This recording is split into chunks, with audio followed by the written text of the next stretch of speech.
We're live. We're live. Mental Health Monday. Yes, Mental Health Monday. Chase and Shep show. We got ourselves another guest with us today. We got Maurice Hayes with us today. How y'all doing? Good, man. How you doing? I'm blessed by the best. I can't complain, man. Good to be here. Thank y'all for allowing me to be on your show, man. I think it's pretty dope what you guys are doing. Thanks for being here. I have consistently enjoyed working with you, so I'm happy you could be here. I'm glad to hear that, man. So, Mental Health Monday, starting the week, getting our minds right, like we always minds right. So where do we even begin? Because you got quite a story, Reese. Yeah, and you're the kind of person. You also have the kind of voice that when you speak, I'm listening. You just have that kind of voice. And that music got a little loud there. You got a lot going on. So how about you share your story with us? That's usually what a lot of people here on Mental Health Monday have done. They've come along, they've shared their stories. We find that's it helps. That's the whole thing with Mental Health Monday is we're trying to start dialogues that people aren't having, and just trying to get these conversations started. So yeah, no doubt. Like in sharing our stories, it helps. It helps to. It does. Well, I'm Maurice Hayes, as they mentioned before. My story is kind of it's not unique, but it's kind of long. I'm a poet. I'm an author. I've written 4 books. I'm a spoken word artist. I'm working on my album as we speak, or finishing up the album as we speak. But more than anything, I'm an advocate for the youth. I guess is a title that, if I had to put a title on it, I currently work as a case manager in an organization called Youth Build, which brings me a lot of joy. And I'm also the founder and executive director of an organization called HB Neighborhood Transformation. And one thing about HB Neighborhood Transformation is our objective is to cure some of the gun violence, bring an end to a lot of the gun violence that's affecting our communities and that's taking away a lot of our young people. That's one of my passions, simply because I come from that era, right? Most that know, I was incarcerated. I served a term of 17 and a half years in prison for the crime of first-degree murder. And it was there where we began HB Neighborhood Transformation, and with the thought to bring the things that we learned while we were in prison home, and be those advocates in the world for the young people that's following behind us. And when I say us, the company was founded by myself and my brother, William Brown. KT Brown is actually his baby. I often say that when I talk about HV. HV is William's baby. He created it after we created Spit with a Purpose, which is the company that we started to write books. We published 4 books and the spoken word part of it. Because again, like I mentioned, I'm a spoken word artist. And the Spit stand for social problem intellectually translated with the purpose. And that's what we're here for. Yeah. To speak to my experience with some of that with you, I think my very first exposure to you was your song. So that poetry was my first exposure. And I just remember playing that song. They played that for me, and I turned around and I looked at him. I said, "That guy's getting ready to walk through the door right now." I was blown away. It's a very powerful song, and we'll play it for everybody here at the end of the show for everybody to hear.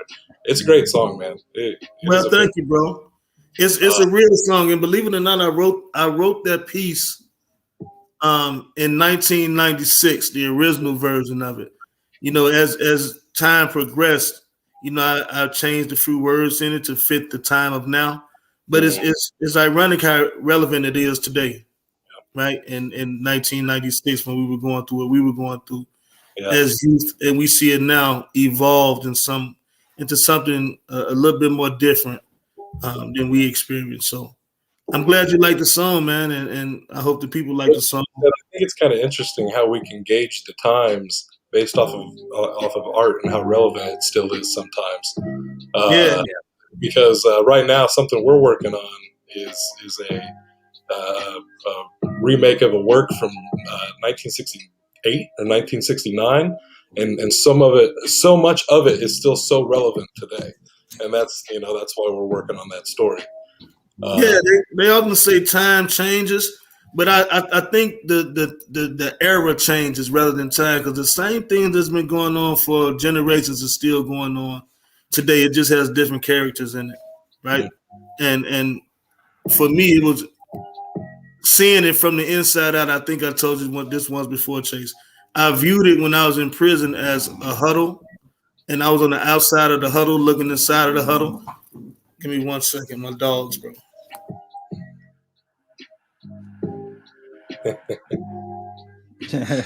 The dogs Shep. always be doing that. They always be doing that. They're trying to do all this stuff when I'm on here. Go in the cage.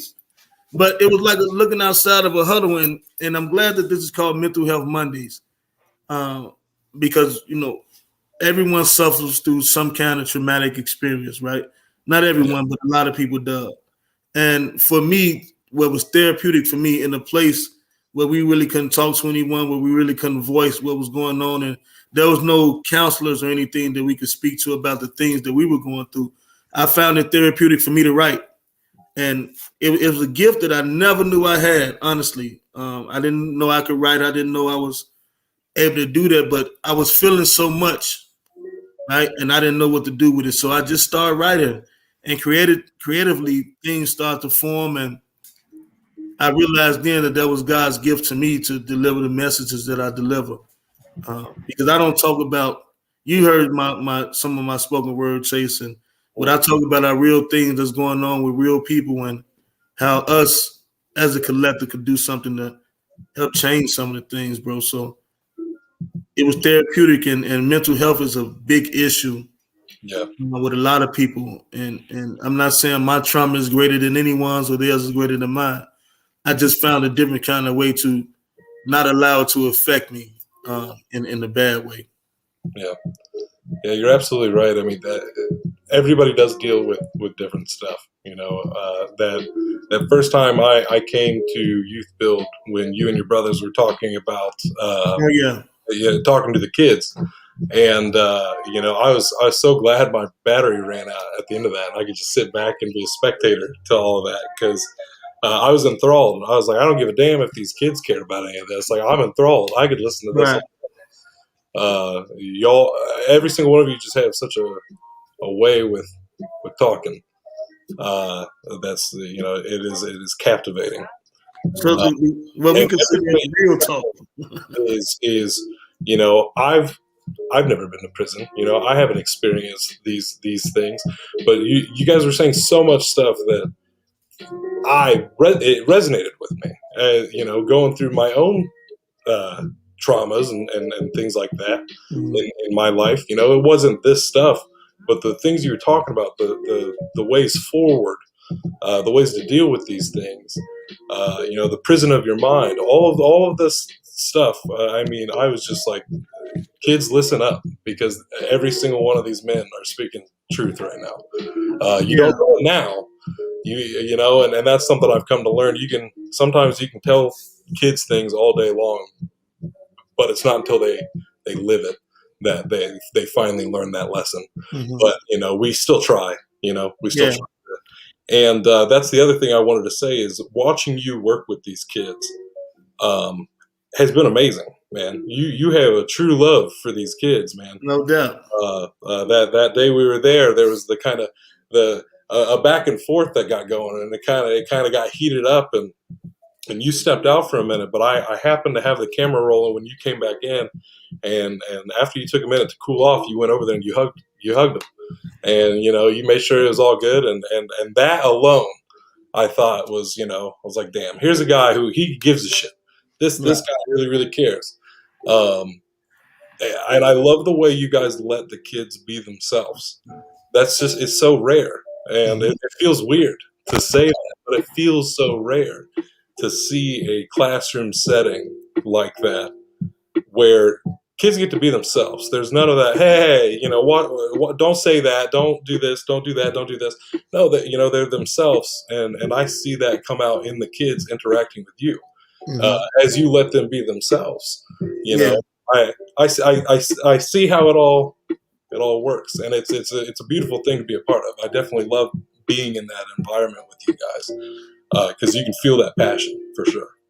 Well, yeah, it's paramount that you allow individuals to be who they are, right? So if you think about the young people that we nurture and that we care for, they're no different than we are. It's just that us as elders or older people, we have this stereotype that we place on them, this innate judgment that we have for these young people, and that in itself prevents us from being a actual effect in their lives. So for me, because in a lot of ways, and I say this often, I'm still 17 in a lot of ways, literally, because I've lived two lives that's 17. I went to prison at 17.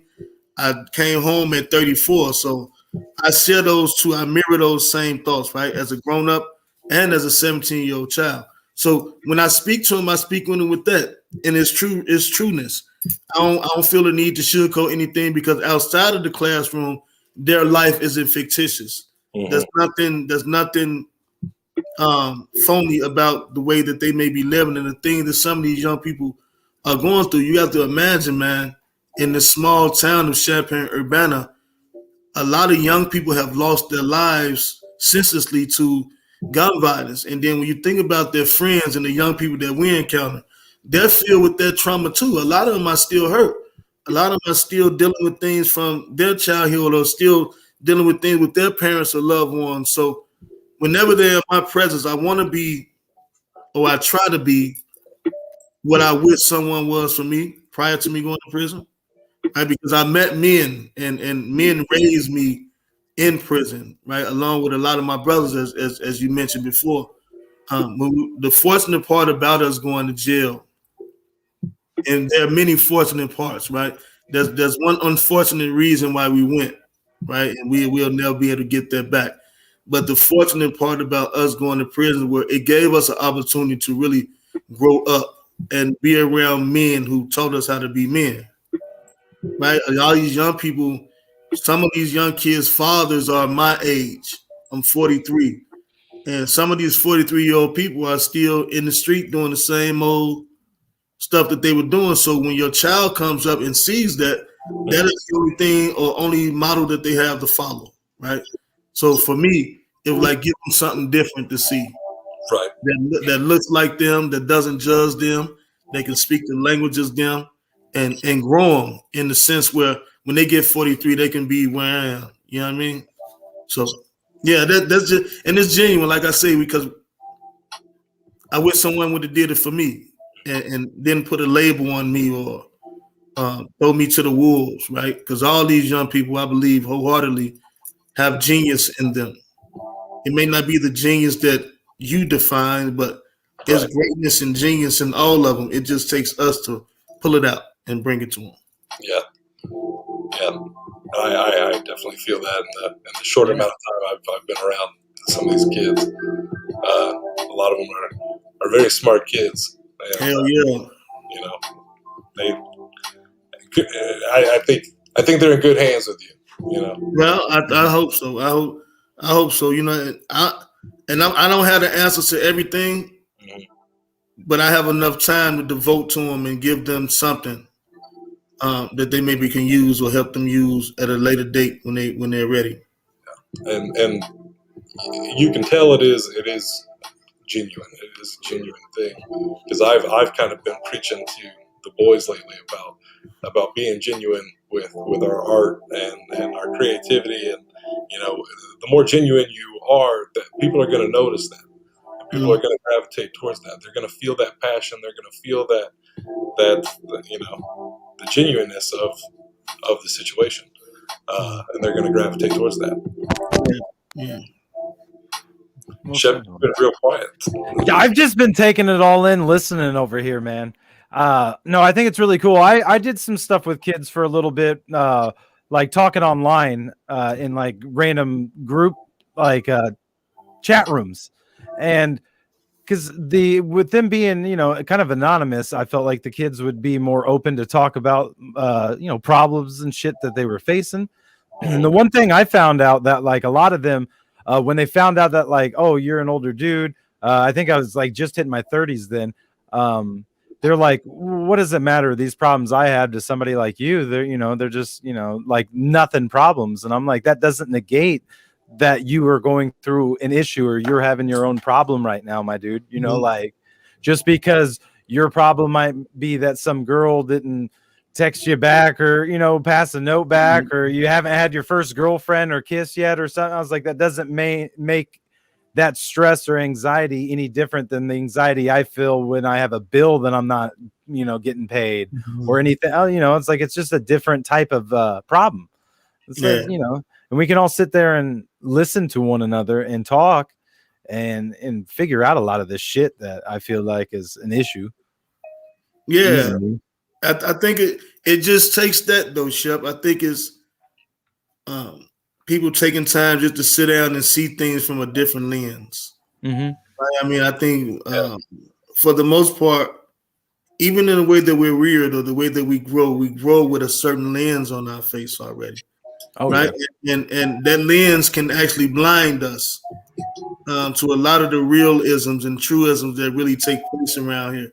And that's part of one of like being optimistic about everything and being able to see another person's side or where they're coming from, or all those things will enable us to get closer to, I guess, those that we're trying to reach.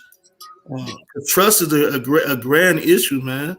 You have a lot of people that don't trust the parents that birthed them. You understand? So to be able to find some kind of way to gain their trust, and it opens up their ears and their hearts and their minds to the things that you want to say. And for me, it's really just a matter of growing kids. And I often get the question like, why I don't concentrate on adults more, or why don't I try to do the same thing with people 25, 26, and 27? Right.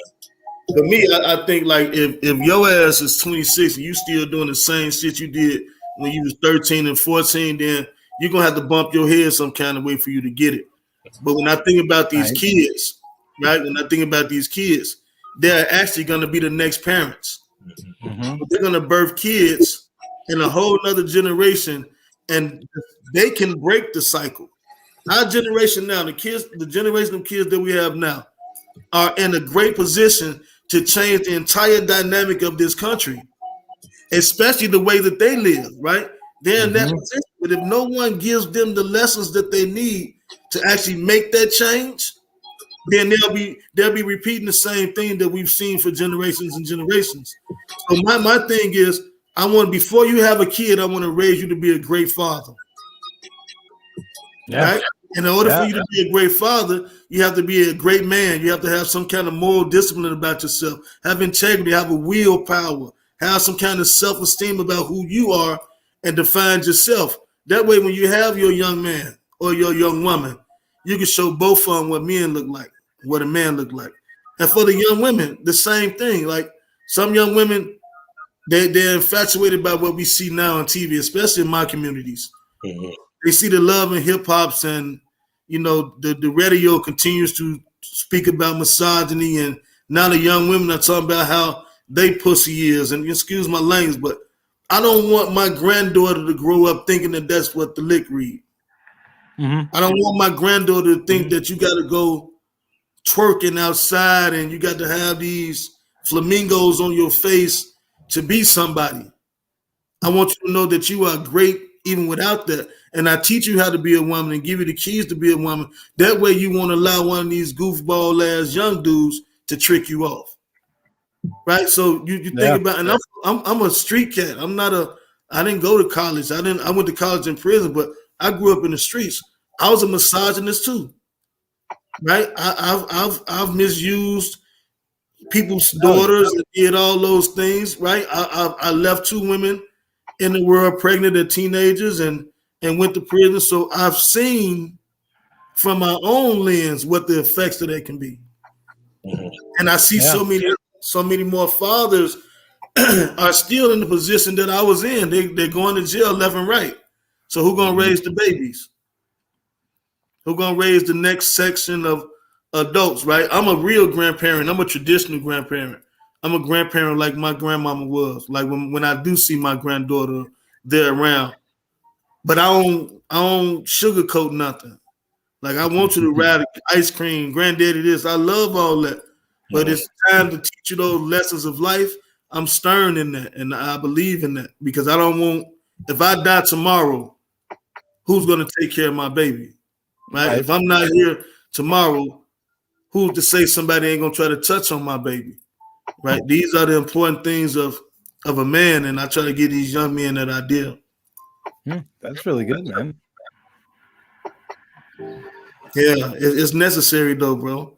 Yeah, no, I get it. Like, my son's about to be 14, so I mean, these are like the lessons that I'm trying to instill in him as well right now at his age, because they're growing up fast, man. Like 14, I didn't give a shit about anything but you know, like watching some wrestling and playing football and shit like that. But like he's, you know, got his little girlfriend and just got caught at school with condoms and stuff. So it's like, shit, all right.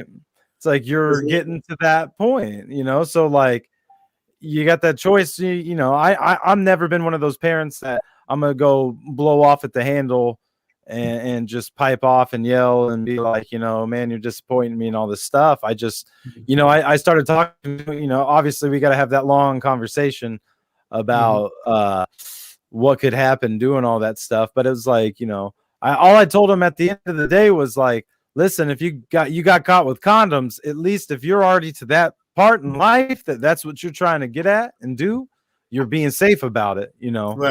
Right.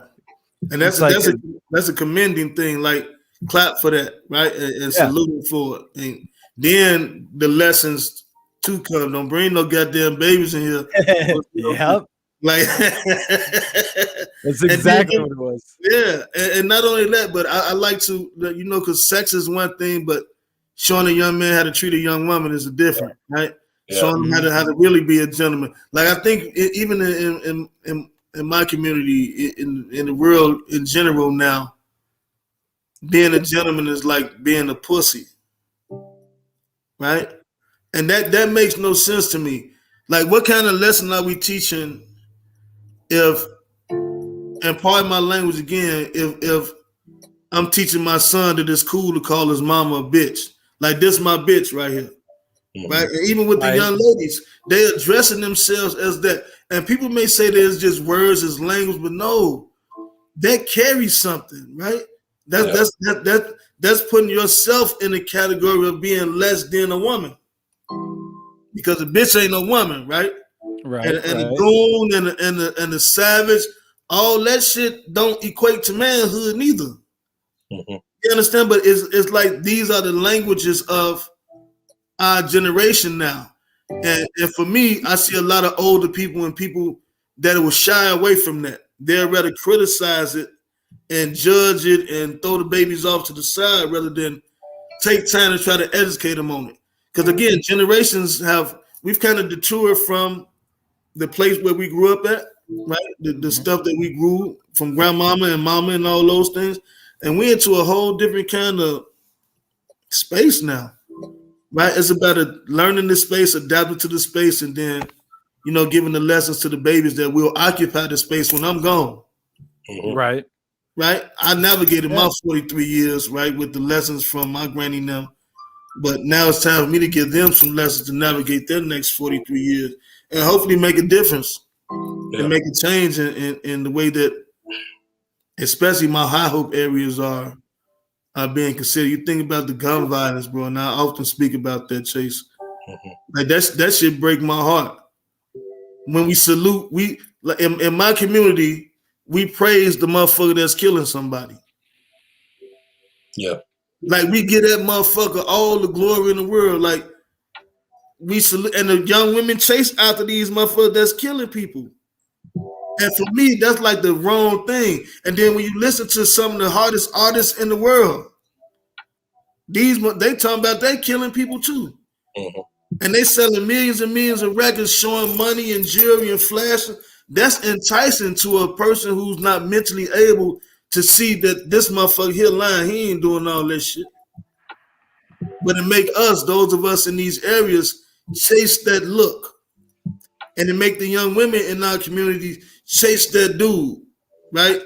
And it's if we doing that, what are we giving to the 2-year-old, 3-year-old babies that we are birthing and raising? Mm-hmm. Right. There's no dreaming no more, right? That's why I said in the piece that in the Feel Me piece, I say these hip hop fairy tales have stopped us from dreaming. We don't think about being anything else more in our community but rappers. Yeah. Right? We want to be a rapper. We want to be a video girl. We want to be like, we need fucking city councilmen. We need police. We need teachers. We need politicians. We need people that's really going to take account for our neighborhood. And a lot of people don't think like that. And they wonder why so many things are going so wrong in our communities, because we're thinking about the wrong shit. Mm-hmm. And we're not putting the right effort into the right shit. Like when becoming a parent become bad. Like if you laid your ass down and you had a baby, then at that moment, and I failed in my attempt, but this one I thought when I was a boy. Mm-hmm. If you lay down and have a baby, at that moment, your life is not about you no more. Mm-hmm. Right. So now your job is to figure out how to make sure this baby that you just brought into this world, how to make their life better than yours was. And I think we've lost sight of that. We regurgitate the same thing every generation. And again, I was in prison for 17 years. So I watched it. Right. Yeah. I watched it. I watched the community go from, even though I sold drugs and did all this stuff in my neighborhood, bro, we picked up trash, we shoveled snow, we didn't cuss when the adults was there. When mama come, we go hide. Literally, I had a drug spot when I was a kid. And we used to close down when school let out.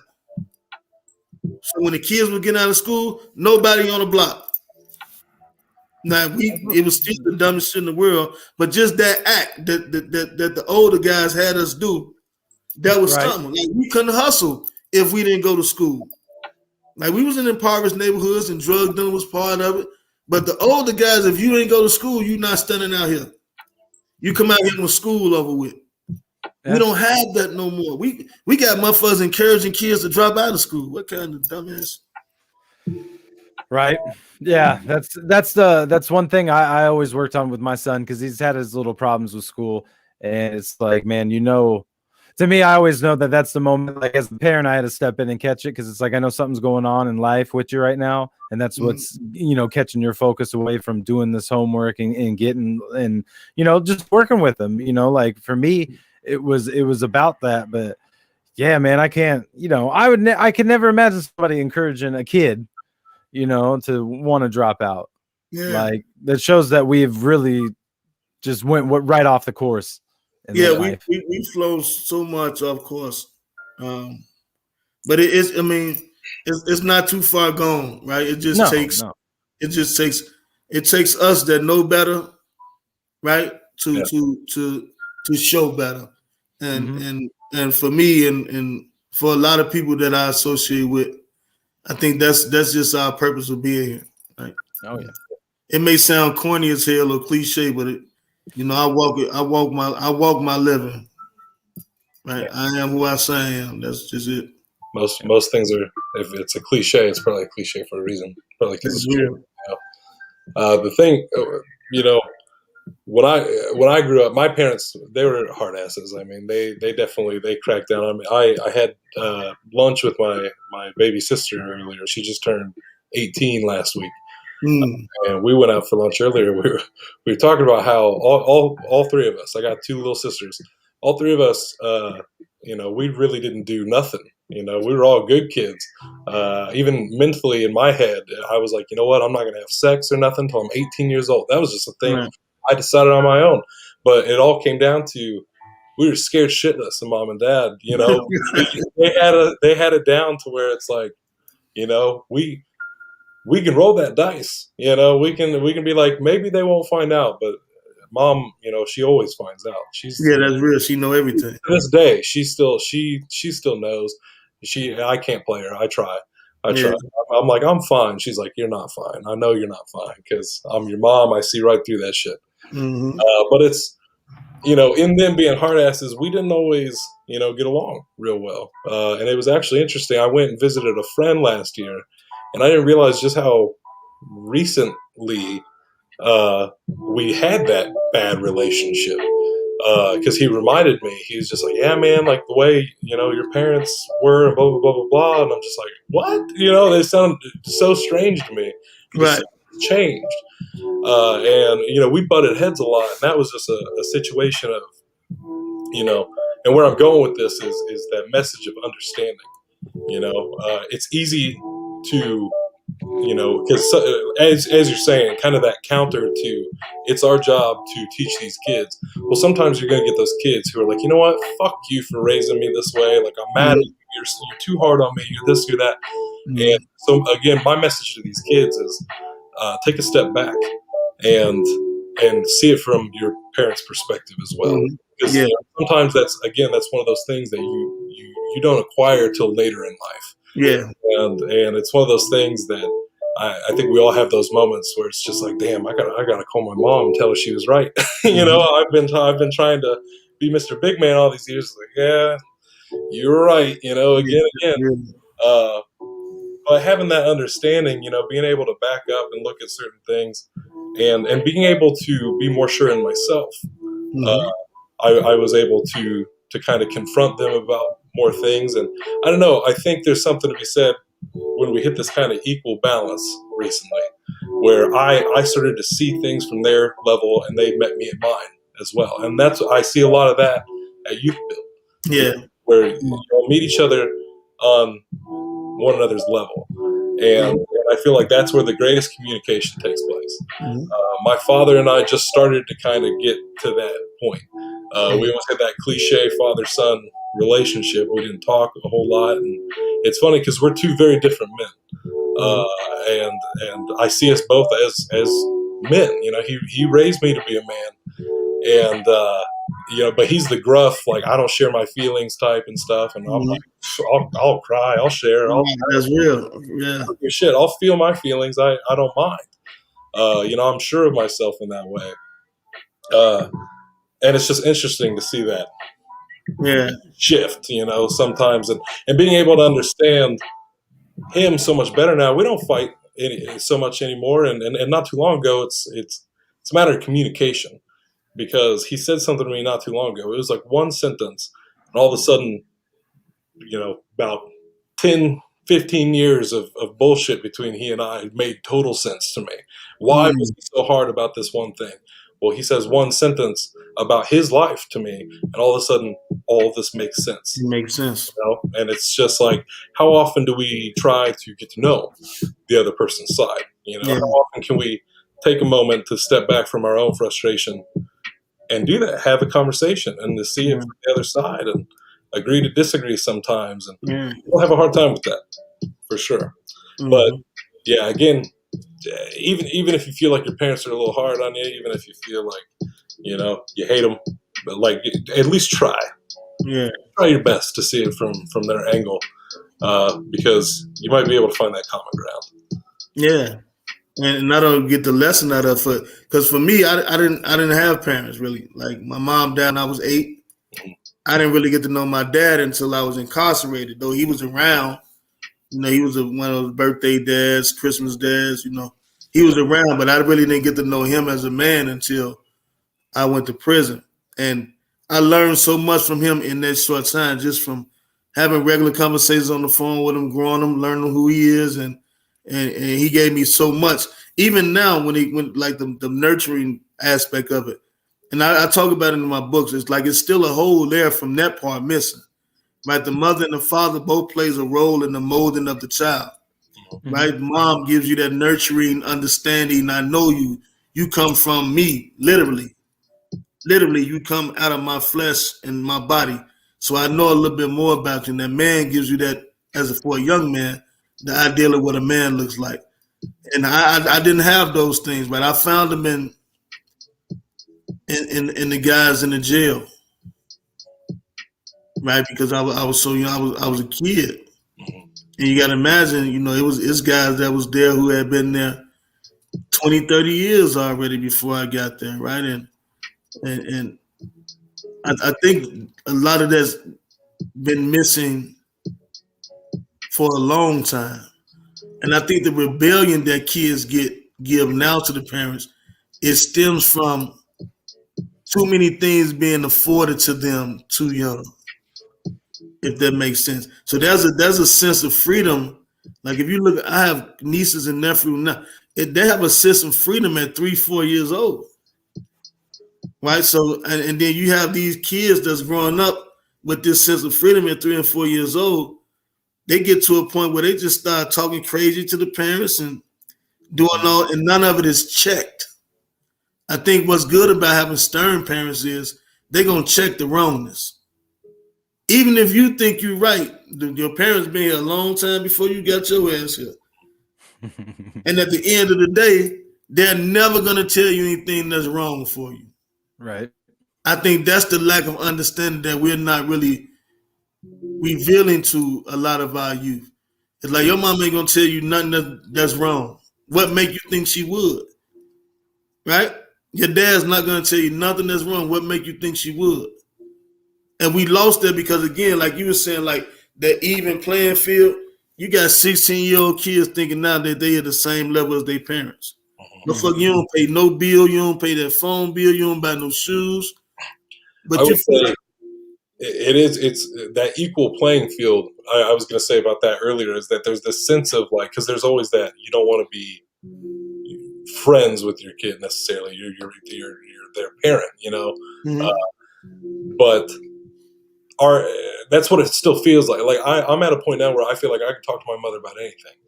Just like I think there's a level of both. She is my mother. You know what I mean? At the end of the day, she Right. is my mother. He is my father. I mean, Right. At the end of the day, it feels like we are our buddies. At the end of the day, there's still that there. Right. And I don't feel like I look at my youngest sister's generation, who she got that cell phone way before my other sister and I did. Right. We look at the difference between us and her, and the way that we were raised. I had my little handheld Game Boy, and if we were at the table, you put that shit away. You don't have that out. Now, kids have phones, tablets. I got a couple of cousins that you walk in the door and they're hooked on it. I mean, they won't even look at you. Yeah, they don't even acknowledge you. Yeah, that's real. So for me, I think for that reason is why I'm not big on that. I know for me, when I do have kids, that I said they're going to want that PlayStation 5. They're going to get a Sega. They're going to get a Nintendo 64. Right. Yeah. Or some blocks. They get nothing with Wi-Fi.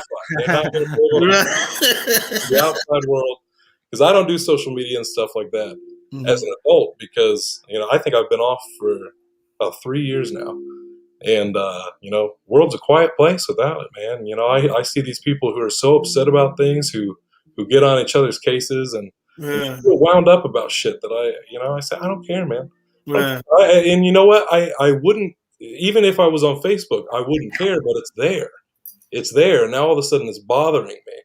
And I'm not on any of this. I don't see any of it. And it's like, everybody's like, well, how will you up to date on things? How will you stay in touch with people? I've learned, even if you're on social media, a lot of people feel more lonely sometimes because of social media, because you see all these friends of yours, but hey, why ain't nobody talking to me? I got off social media, and certain people, if that's just how they talk to me, they got my phone number, you know what I mean? But they never hit me up. They never think to hit me up if I'm not right there in front of them. I'm still hitting people up going, hey, happy birthday. Hey, here, there. And it showed me who those people are in my life who are active members of my life, whereas social media makes that kind of hard to determine. It can kind of bum you out in some ways. And so I think that's a dumb argument when people are like, how are you going to keep in touch with people? If I'm meant to stay in touch with this person, I will. If I'm meant to learn some information, I will. Everything that's happening in the world, when people are like, you don't watch the news, you don't have this app, you don't have this, you don't have that. Nah, man. And everything that's happened in this world has come to me. I hear it. I hear it because the rest of the world is plugged in. All I got to do is, tap somebody on the shoulder. Yo, what's going on? Yeah, that's real. Somebody, just now, before we started the show, you informed me of the Colorado shooting. Yeah, I probably would have found out later on YouTube, but I found out. yeah. Hey, That's did real. you see the question that came in over YouTube? Yeah, we did get a question for you, Maurice. I don't know if I feel like you may have kind of answered it a little bit. Yeah, a little bit. Well, I didn't see it. What did it say? Go ahead, Chuck. It's from Sharky Malarkey. I see all this stuff now. I didn't see this before. Yeah, it says, what do you personally think is behind the steady shift away from valuing parenting that you were touching on earlier?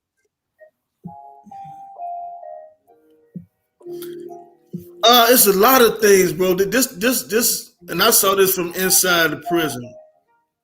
I used to see this thing on what is it, World Stop or MySpace or some shit, where kids would be on their video recording themselves disrespecting their parents, like fighting their parents, and this was, I've been home now 9 years, so this was taking place way before I came home, and when I saw it, I was shocked by it. I was like, damn, this how motherfuckers getting famous now. Video came going slapping their mama, shit like. But when I came home and I saw the way their parents coddled their kids, so and I only can speak for those that I was around, right? In where I was at, it's like, again, like I said before, it's like they give the kids too much power early. So kids don't know how to be kids now. So when I was young, if adults were around, it's grown folks talking, go in the room. Now you got little 2-year-old babies saying bitch and hoe, and the parents are encouraging it. Mm-hmm. So if this baby is 3 years old and this baby can call you a bitch, when the baby get old enough to stand next to you, the next thing they're gonna do is try to fight you. It's reared that way. Well, you have parents that are afraid of their kids. Yeah, and it's constant, right? And another thing is, I think people stop whipping the shit out their kids, whipping their ass. I believe in that. And now they can call the police and say you bruised them. They'll call DCFS and threaten you with all that type of stuff that you bruised them. And that kind of that gives children the wrong idea. Like, if I have no one to answer to, even today in the era where they're doing all this shooting and stuff, and I said one thing about this is, if my mama tell me that it's okay, there's nothing you can tell me. So if you see little kids disrespecting, yelling, punching, spitting on their mama, and she's not doing nothing, how you gonna treat me is whoosh, right? And this has been going on for years, bro. It's weird to me. I don't understand it. In my community, I say, like, in the 80s when we lost parents, right? The crack era, right? I'm from the High Hope areas. The crack era kind of stole our parents away from us, a lot of us, with the drug addictions, with prison, and what compounded it for us in our neighborhoods is teenage pregnancy. It compounded. The 90s was filled with that. The 80s and the 90s was the crack era, teenage pregnancy, and the flux to prison.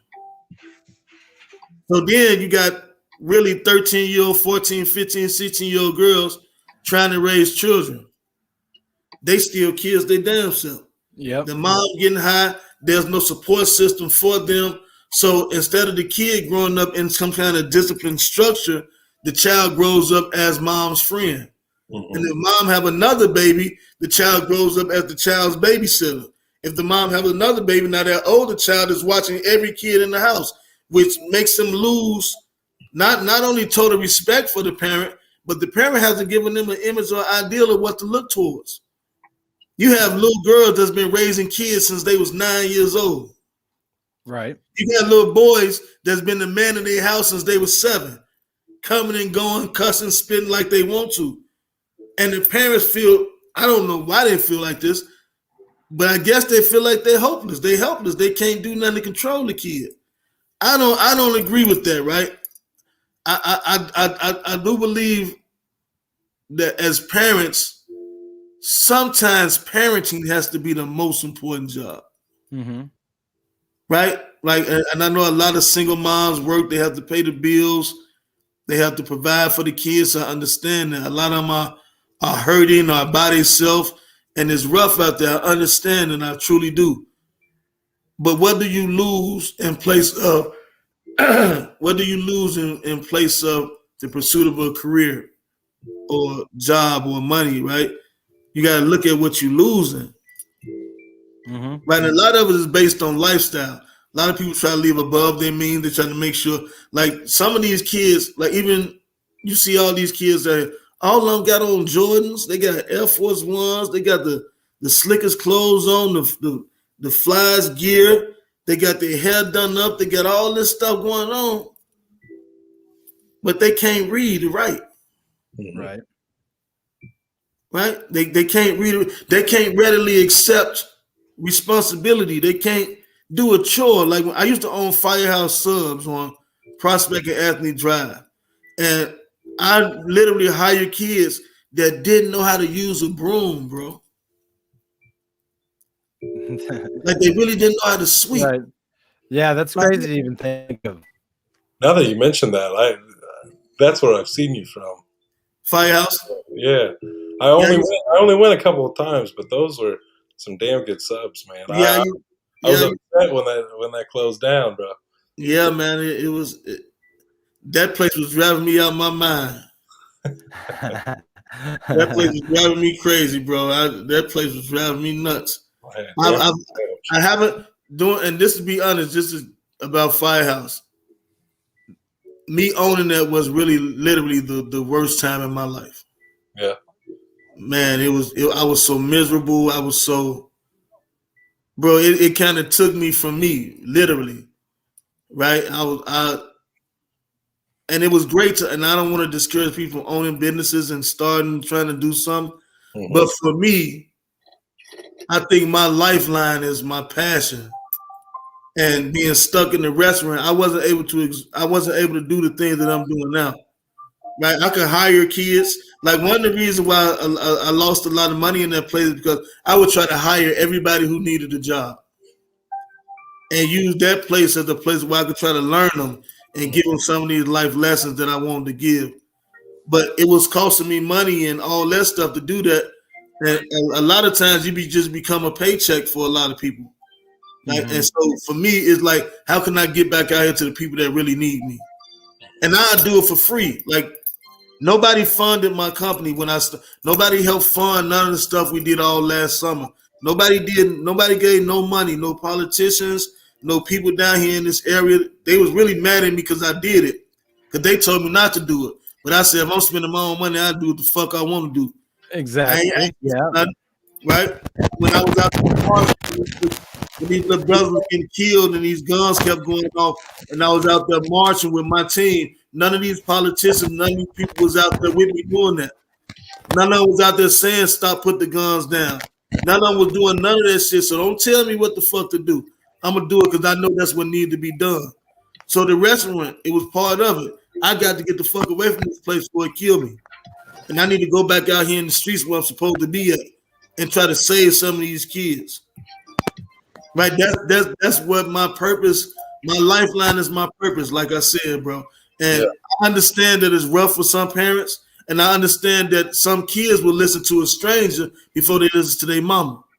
So I'm gonna be your surrogate daddy or your uncle or your big brother or whatever the fuck you want me to be. But I'm gonna give you the real stuff. And I'm gonna be here for you in real life. Like not just no words. And I know a lot of these motherfucking poverty pimps. See, I'm getting upset now because I'm talking. Yeah, you get passionate. Yeah, a lot of these poverty pimps will use our kids and misuse them and lie to them and steer them wrong. And that also causes them to lose hope. Yeah. When they got somebody that they saying that you're gonna help me, and then you don't do nothing that you said you was gonna do for me, what I'm gonna listen to you for? Right? So I see too much of that going on. I see too many people taking advantage of our babies. I ain't up with none of that, and they know it. They know I ain't up with none of it. So if I can't get you to do it, what's the next best thing? Get out there and do it myself. Mm-hmm. Yep. There you Get go. out there and do it myself. So that's what I do. Me and my team. It's not just me though. I keep saying me because I'm the only one here, but Right. you know, I have a team of people. My brother is the wheels that keep this machine rolling. And we have a team of people: Tati, Jazzy, Kevin, Angie, Willie Ann. You know, we got a squad of people that's dedicated just as we are. And we finna do it all over again. Like nothing stops. We finna open up our new office space in the next couple weeks. We preparing ourselves for the 40-40 again. So what we do during the summer is called 40 Days of Peace and Community Building. And we go through every high hope area in Champaign-Urbana and we throw community celebrations. We go out there have like big block parties at every park throughout the city. And all we're asking is, man, put the guns down. Let's have fun doing this something. Let the kids. One thing that broke my heart last year is as we were out there doing the things we doing, and some other community guys, you know, they started bringing some of the kids to Beardsley Park and playing basketball and feeding them and doing all these great things. And one thing I thought about was that, man, it's very rare that a kid get to have a summer. How many times have you seen recently kids just outside riding their bicycles, playing double dutch or whatever, street football or whatever it is that the kids do? How many times have we seen that shit interrupted through gang violence? That robs these little babies of childhoods. Who are we to do that, to take their childhood from them? So my job is to stop that dumb shit and let these kids grow up, and even some of these young men, let them grow up to be fathers that's going to change the dynamic of what our communities look like. Let these young women grow up to be nurturing mothers and school teachers and lawyers and Kamala Harris's and shit like that, right? We got to start letting our children grow to be these great people that they're destined to be. But we can't if we stealing all their childhood, killing them and shit, yo. Mm-hmm. I feel like now I've got like 50 different things that I feel like I could run off of with you, but now our time's coming to a close, so. Oh, that is true. Hey, bro, I enjoyed it, man. Thank you guys so much, bro. I appreciate it. Oh, no nice problem, meeting man. you, Shep. This was great meeting you. Before you take off, tell us a little bit about Feel Me. Oh, okay. So this is where Feel Me came from. I was still in prison, and that's when the young cat was coming in. And one of the things that they always said every time they talk was, "You feel me? You feel me? You feel me, Joe? You feel me?" And I'd be like, "Hell no! What the fuck you talking about? I don't feel you, bro. I don't know what you're talking about." So one day I was in the cell, and I guess the pen just did what it did, and that's why the line when I first started off, I said, "I think it's time that words meant something." Because one thing that we hear through music, through conversation, we hear words consistently. But if the words don't mean nothing, nothing is being given, no lessons is being learned, nothing is being taught. So now I think it's time that words meant something. We need to utilize our words for the right thing and not the wrong thing. So that's where Feel Me comes from. Well, like I said before, it's a fantastic song, and we're gonna play it for everybody here. Have everybody hear it. So that's it for us for the Chase and Shep Show, Mental Health Monday. Mental Health Monday. Maurice, thank you. Hey man, thank you guys so much, bro. I really appreciate y'all. Thank you. No problem, man.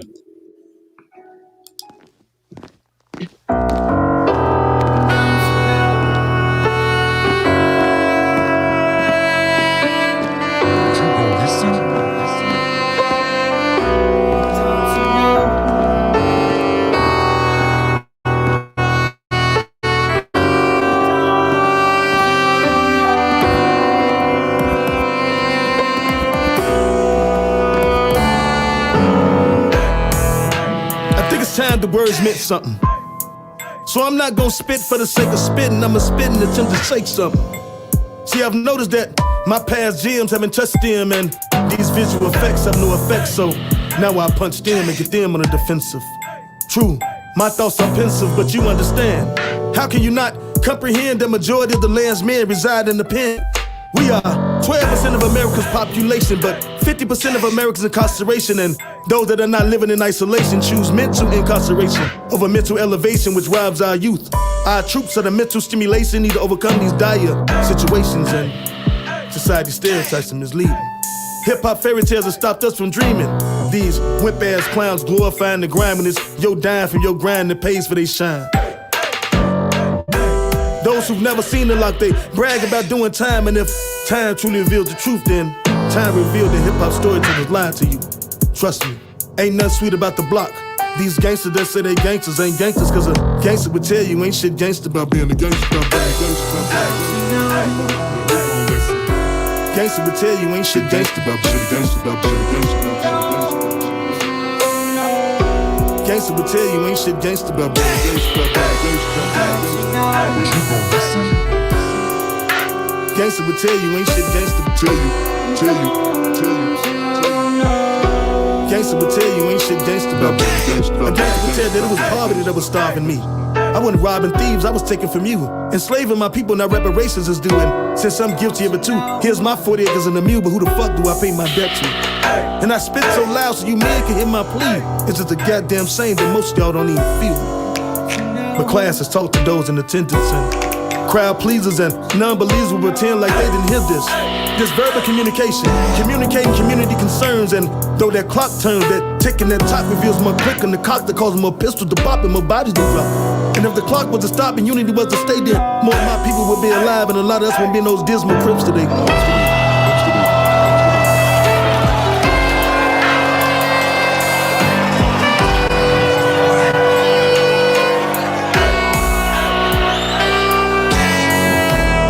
My mistake that they're closing more schools and building more prisons.